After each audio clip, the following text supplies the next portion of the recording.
Hi, I'm William Malik, and I'm here with your bit of security for September 25th, 2024. Today, we're going to be taking a deeper look at identity and access management. We're going to focus on two dimensions of the identity management process. I'd like to begin by distinguishing between identification and authentication. Identification cannot be modified, but it can be copied. Authentication, on the other hand, has to be expirable. There's got to be some way that I can change my password, but I don't want there to be any way that I can change my fingerprint or my voice print or my iris scan or any of that stuff. So the distinction between identification and authentication gives us a foundation for understanding the topology of identity. We need a second dimension, which is the notion of what's happening with the perimeter. The perimeter isn't dead, it's shrinking. And it's shrinking to the limiting case, the end state of one person with their trusted device. Now, in my case, that's me and this here YubiKey token. There are other forms, but that's a critical building block for understanding. So here's the topology. There's a user, that's an individual attempting to interact with some kind of IT-enabled resource, the most general sense. An identifiable user is somebody enrolled in an identification system. They used some kind of proof, a photo, a signature, some credential, birth certificate, a passport, a recent utility bill, or what have you.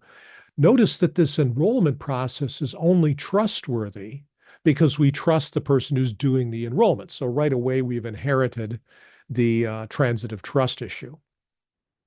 An identifiable user who possesses a secure device then becomes an authenticatable user. See what we're building here? And finally, an authenticated user is an identified user with an authenticatable device validated by an authentication mechanism, which provided by the tool or service you want to access. And I'll put together a diagram for that in the notes. Now, there's a hierarchy of authentication. Consider an automobile. In the life cycle of the user, this is all I need to get in. It's an authentication token, but there's no identification whatsoever. Anybody who has the key can get into the car. If I'm waiting for a slice of cheese at the deli counter, all I need to have is the piece of paper that I got from the dispenser that says I'm number 47, and I'll get my cold cuts and cheese after number 46, but before number 48. So very trivial. Possession of the token, the authentication token, is sufficient. There's no identification component at all. Now contrast that with the process of getting onto an airplane. The other process regarding identity and access management is the user life cycle, which has three phases. There's the initial enrollment of the user into the process. And then there's the complex process of transition when attributes of that user change. And then there's the ultimate removal of the person from the system for whatever reason.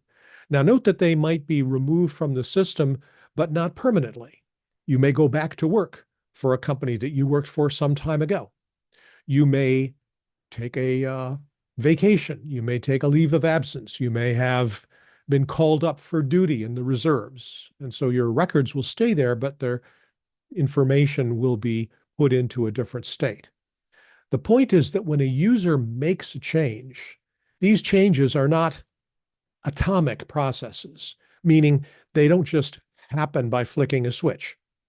When you go from one role to another, some of your permissions are going to remain unchanged. Your name, perhaps your email address.